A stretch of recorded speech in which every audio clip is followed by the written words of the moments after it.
in the 60s, what is it now with the same words, a different content? Also, the types of developments that you are anticipating in Africa. Also, you've heard the representative of the states. Is there anything that you would wish to say with a different point of view as being a lawyer, being rather advising companies? So that's the questions that I would wish that you try to answer, Peter, in 5 minutes. Not easy. Thank you very much, Stefan. I'll do my best to be as succinct as possible.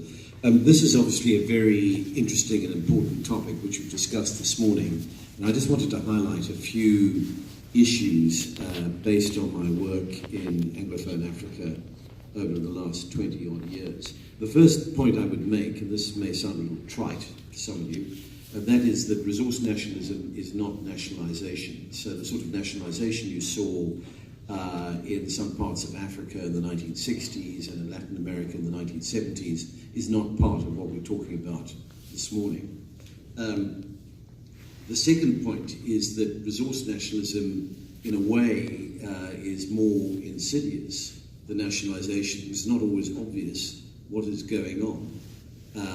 Why do I say that? Because the way in which it manifests itself in Africa and in other developing areas is through changes in taxation, particularly corporate taxation, sudden increases in royalties, new local content requirements, which are much more than simply local content, because they involve free carries, the state having a free interest in mining rights which are granted to mining companies, which can vary between 5, 10, up to 15% in Tanzania in the last 18 months. The rule has gone from 0 to 16% and potentially 50% in all new rights. So that just shows you how drastic it can be. New requirements around beneficiation, which are combined with restrictions on the export of minerals. You see that in a number of African mining jurisdictions. New requirements around procurement. Procurement not simply of goods, but also of services, including financial services. In fact, again, I'm not just singling out Tanzania, but coming back to Tanzania, there's now a restriction on using foreign insurance companies, restrictions on the use of foreign bank accounts, the banning in Tanzania of export of unprocessed minerals, all around the idea that the government is not getting a fair share of resource rents, and therefore you effectively have to both, in a sense, partly indigenize the industry, but also use what local services, goods and services are available to supply the industry. So, it's a whole new ballgame. And, Roger was talking about the resource curse and South Africa, but even in South Africa, you've seen similar trends in the new mining charter, where the requirements around procurement of goods and services have shot up in Mining Charter 3, which was published in September. The black economic empowerment requirements for new rights has moved from 26% black ownership to 30%. So that's a significant change. So again, even South Africa is a more advanced mining jurisdiction. You see the similar manifestations there. And a lot of African mining jurisdictions are very focused on strategic minerals. So where strategic minerals are involved, the requirements can be even more demanding. For example, in the DRC, the royalties for strategic minerals have gone, which include cobalt, have gone from 2% to 10%, which is a drastic increase under the new mining code. And there's now a 50% tax on super profits.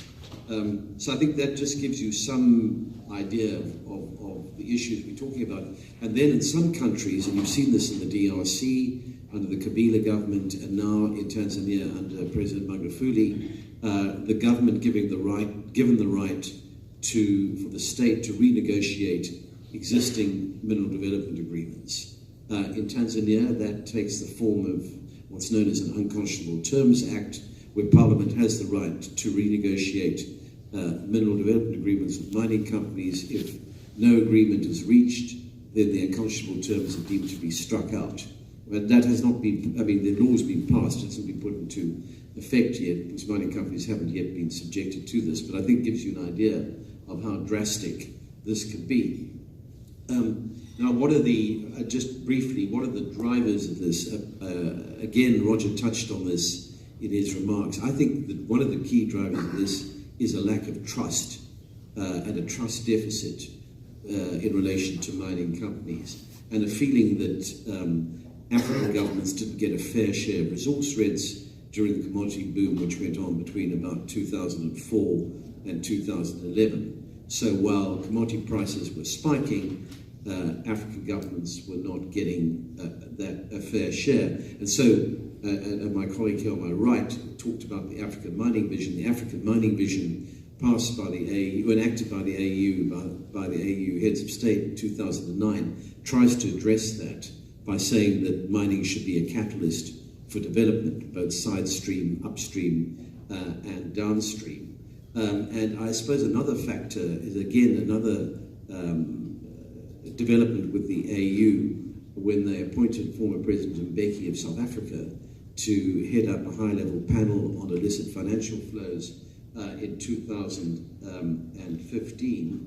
He reported that Africa had lost $50 billion as a result of illicit financial flows, and he said that 56% of those illicit financial flows came from the extractive sector. So again, that doesn't create a very good environment for the mining industry. And again, just very briefly, I think all of this is a pushback against the Washington Consensus of the 1990s. Some of you remember 1992, the World Bank came out with a report on African mining. It very much drove the reform of mineral regulatory regimes across Africa, not least in a country like Tanzania, where its mining code of 1992 was very much influenced by the bank.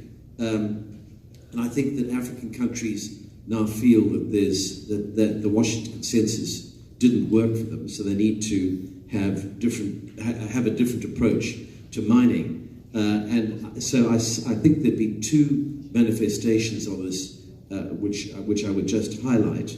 One is when prices are depressed, African mining countries don't get the benefit of high rents, and so when their fiscal deficits are combined with that, you've seen this in the DRC and in Zambia, which are major copper producers, where copper fell to a 10-year low in 2016, and in fact, copper amounted to 56% of the DRC's export earnings in that year, and 80% of Zambia's. So the reaction of both countries was to push up taxes significantly, particularly royalties. So it's a reaction. Resource nationalism can be a reaction to economic events on the ground which are related to commodity prices. And you saw that in the DRC when in March 2018, far-reaching changes were made to the mining code, which the mining companies were very unhappy about. And in Zambia, where the government got into a serious fiscal deficit because of the collapse of the copper price, there was a 7.9 billion tax assessment imposed on First Quantum Minerals. And just finally, Stefan, the one other point I would make about resource nationalism is it can sometimes be a reaction to political events, and you see that particularly in Tanzania, where there was I think a lack of trust by the government in the gold mining companies, but secondly, I think the CCM, which is the governing party of Tanzania, has been in office since independence. In the last election in 2015, President Magufuli only won 58% of the vote. So he was also under pressure from the opposition. So you can get what the outcome of that is what I call populist resource nationalism, which can be even more dangerous for mining companies than economic. So those are my comments on resource nationalism. Thank you very much, Peter.